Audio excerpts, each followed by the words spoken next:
ಬೆಂಗಳೂರು ಗ್ರಾಮಾಂತರ ಜಿಲ್ಲೆಯ ದೊಡ್ಡಬಳ್ಳಾಪುರ ತಾಲೂಕಿನ ಇತಿಹಾಸ ಪ್ರಸಿದ್ಧ ಶ್ರೀ ಘಾಟಿ ಸುಬ್ರಹ್ಮಣ್ಯೇಶ್ವರ ಸ್ವಾಮಿ ಬ್ರಹ್ಮರಥೋತ್ಸವಕ್ಕೆ ಆಹಾರ ನಾಗರಿಕ ಸರಬರಾಜು ಗ್ರಾಹಕರ ವ್ಯವಹಾರಗಳ ಇಲಾಖೆ ಸಚಿವರು ಹಾಗೂ ಜಿಲ್ಲಾ ಉಸ್ತುವಾರಿ ಸಚಿವರಾದ ಕೆಎಚ್ ಮುನಿಯಪ್ಪ ಮತ್ತು ಸಾರಿಗೆ ಹಾಗೂ ಮುಜರಾಯಿ ಇಲಾಖೆ ಸಚಿವರಾದ ರಾಮಲಿಂಗಾರೆಡ್ಡಿ ಅವರು ಚಾಲನೆ ನೀಡಿದರು.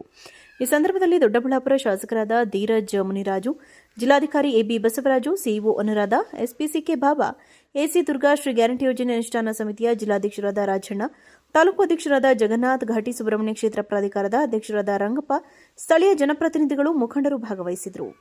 ವರದಿ ಪುರುಷೋತ್ತಮ, ದೊಡ್ಡಬಳ್ಳಾಪುರ, ಬೆಂಗಳೂರು ಗ್ರಾಮಾಂತರ ಜಿಲ್ಲೆ.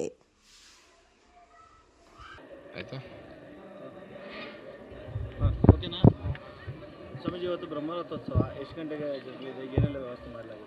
ದ್ವಿಷಡ್ಭುಜಂ ಷಣ್ಮುಖಮಂಬಿಕಾಸುತಂ ಕುಮಾರಮಾದಿತ್ಯ ಸಮಾನತೇಜಸಂ ವಂದೇ ಮಯೂರಾಸನಪತಿ ಸಂಭವಂ ಸೇನಾನ್ಯಮಾದ್ಯಂ ಮಮಾಭೀಷ್ಟ ಸಿದ್ಧಯೇ.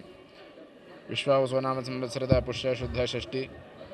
ನಮ್ಮ ಕರ್ನಾಟಕ ರಾಜ್ಯದಲ್ಲೇ ನಾಗಾರಾಧನೆಯಲ್ಲೇ ತುಂಬ ಪ್ರಸಿದ್ಧವಾದಂತಹ ಕ್ಷೇತ್ರ ಸ್ವಯಂಭೂ ಮೂರ್ತಿ. ಮುಂಭಾಗದಲ್ಲಿರುವಂತಹ ಸುಬ್ರಹ್ಮಣ್ಯ, ಹಿಂಭಾಗದಲ್ಲಿ ನರಸಿಂಹದೇವರು, ಒಂದೇ ಶಿಲೆಯಲ್ಲಿ ಎರಡು ದೇವರು ಸ್ವಯಂಭೂವಾಗಿರುವಂತಹ ತುಂಬ ವಿಶೇಷವಾದಂತಹ ಸಾನ್ನಿಧ್ಯ ಇರುವಂತಹ ಕ್ಷೇತ್ರ. ಈ ಕ್ಷೇತ್ರದಲ್ಲಿ ಇವತ್ತಿನ ಸ್ವಾಮಿಯವರ ಬ್ರಹ್ಮರಥೋತ್ಸವ ಕಾರ್ಯಕ್ರಮ ನಡೀತಾ ಇದೆ. ಈ ಬ್ರಹ್ಮರಥೋತ್ಸವ ಕಾರ್ಯಕ್ರಮದಲ್ಲಿ ಉಷಃಕಾಲ ಬ್ರಾಹ್ಮಿ ಮುಹೂರ್ತದಲ್ಲೇ ಶ್ರೀ ಸ್ವಾಮಿಯವರ ಎಲ್ಲ ಪೂಜಾ ಕೈಂಕರ್ಯಗಳು, ಪಂಚಾಮೃತ ಅಭಿಷೇಕ, ಕ್ಷೀರಾಭಿಷೇಕ, ರುದ್ರಾಭಿಷೇಕ, ಮಹಾಮಂಗಳಾರತಿ, ಮಹಾನೈವೇದ್ಯ ಎಲ್ಲ ನೆರವೇರಿ ಭಕ್ತಾದಿಗಳಿಗೆ ಮುಕ್ತವಾಗಿ ದರ್ಶನಕ್ಕೆ ಪ್ರವೇಶ ಮಾಡಿರ್ತೀವಿ. ಭಕ್ತಾದಿಗಳು ಎಲ್ಲರೂ ಸಹಿತ ಅವರವರ ಪ್ರಾರ್ಥನೆಗಳನ್ನು ದೇವರಲ್ಲಿ ಸಲ್ಲಿಸ್ತಾ ದರ್ಶನವನ್ನು ಮಾಡ್ತಾ ಇರ್ತಾರೆ. 12ರಿಂದ 12 ಕಾಲಿಗೆ ಶ್ರೀ ಸ್ವಾಮಿಯವರ ಬ್ರಹ್ಮರಥೋತ್ಸವ ನೆರವೇರಿರುತ್ತೆ. ಆ ಬ್ರಹ್ಮರಥೋತ್ಸವದಲ್ಲಿ ಬಂದಂತಹ ಭಕ್ತಾದಿಗಳು ಸಹಿತ ಶ್ರೀ ಸ್ವಾಮಿಯವರ ಅನುಗ್ರಹ ಸದಾ ಎಲ್ಲರಿಗೂ ಅನುಗ್ರಹ ಮಾಡಿರ್ತಾರೆ ಭಗವಂತ. ರಾತ್ರಿವರೆಗೂ ಮುಕ್ತವಾಗಿ ಶ್ರೀ ಸ್ವಾಮಿಯವರ ದರ್ಶನಕ್ಕೆ ವ್ಯವಸ್ಥೆ ಮಾಡಿರ್ತಾರೆ ನಮ್ಮ ಕಾರ್ಯದರ್ಶಿಗಳು ಮತ್ತು ನಮ್ಮ ಮೇಡಮ್ನವರು, ಅಧ್ಯಕ್ಷರು, ಉಪಾಧ್ಯಕ್ಷರು ಎಲ್ಲರೂ.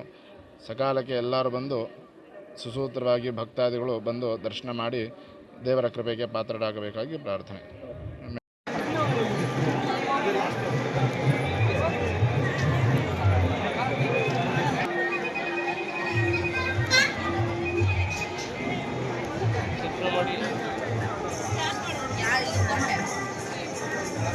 ನೀವೆಲ್ಲ ದರ್ಶನ ಮಾಡಿದ್ರಣ್ಣ, ದರ್ಶನ ಮಾಡಿದ್ರೆ ಹೋಗ್ರಿ, ದರ್ಶನ ಮಾಡಿ ಹೋಗ್ರಿ, ನಿಂತ್ಕೊಬಿಡಿ.